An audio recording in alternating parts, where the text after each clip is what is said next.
Dans cette vidéo, je vais vous montrer comment récupérer curseur à l'écran si votre pavé tactile ne fonctionne pas Lenovo IdeaPad C340.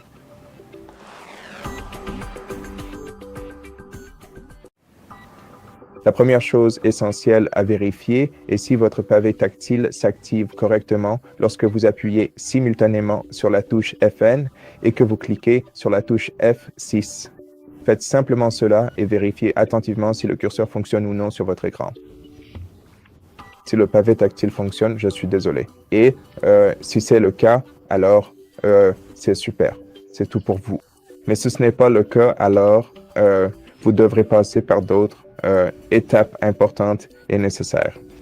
La première chose que je dois dire, c'est que votre ordinateur portable dispose d'un écran tactile. Donc, vous pouvez facilement naviguer dessus simplement avec vos doigts.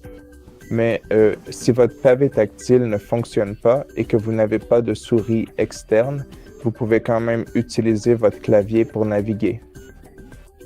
Pour accéder au menu de démarrage, utilisez la touche Windows en bas à gauche de votre clavier.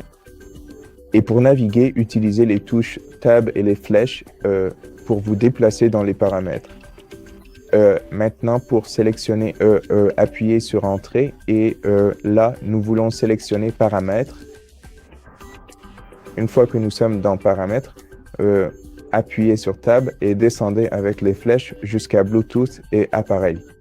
Maintenant, appuyez encore quelques fois sur Tab pour faire défiler les options, puis utilisez les flèches pour descendre jusqu'au pavé tactile. Et ici, nous pouvons soit activer, soit désactiver notre pavé tactile en appuyant sur Entrée. Je pense que je devrais laissez-moi juste sélectionner et laissez-moi juste revenir à le petit interrupteur.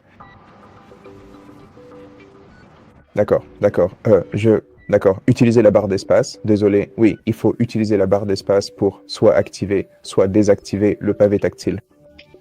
Mais si cela n'a pas non plus fonctionné pour vous, alors l'autre option à considérer est je viens d'appuyer sur Alt F4 pour fermer l'onglet. Et l'autre option est d'ouvrir le menu de démarrage, puis de taper Gestionnaire de périphérie. Et ensuite, ici, en utilisant Tab et les flèches, descendez jusqu'à Périphérique d'interface utilisateur.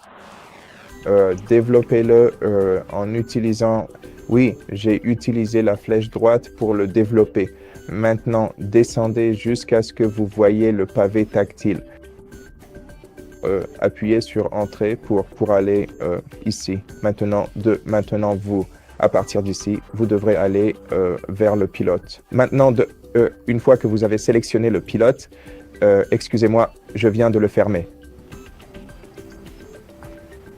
C'est assez délicat. D'accord, une fois que vous avez sélectionné le pilote, appuyez sur Tab, puis appuyez à nouveau sur Tab. Et encore une fois. Et ici, vous pouvez désactiver votre appareil. Pour cela, appuyez sur Entrée, puis Confirmer. Et ensuite, réactivez votre appareil.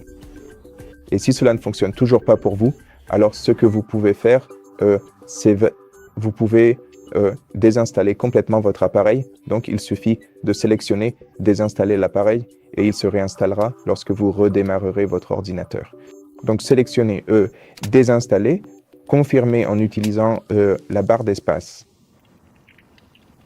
Et maintenant, ce que vous devez faire, c'est fermer cet onglet et appuyer sur Alt plus F4, puis choisir d'éteindre votre ordinateur. Alt, ou plutôt redémarrer complètement votre ordinateur. Ce serait beaucoup plus pratique. D'accord, appuyons sur la touche Entrée et attendons patiemment que notre ordinateur redémarre.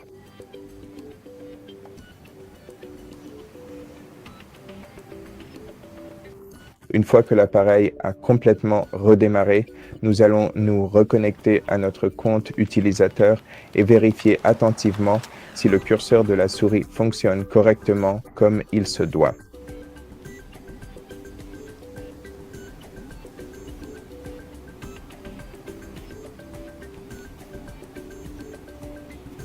Donc, comme vous pouvez le voir, j'ai j'ai récupéré mon curseur à l'écran et il fonctionne. J'espère que ce sera aussi le cas pour vous. Et c'est tout pour cette vidéo. Merci de l'avoir regardée. Si elle vous a plu, pensez à vous abonner à notre chaîne. Laissez-nous un like et un commentaire ci-dessous.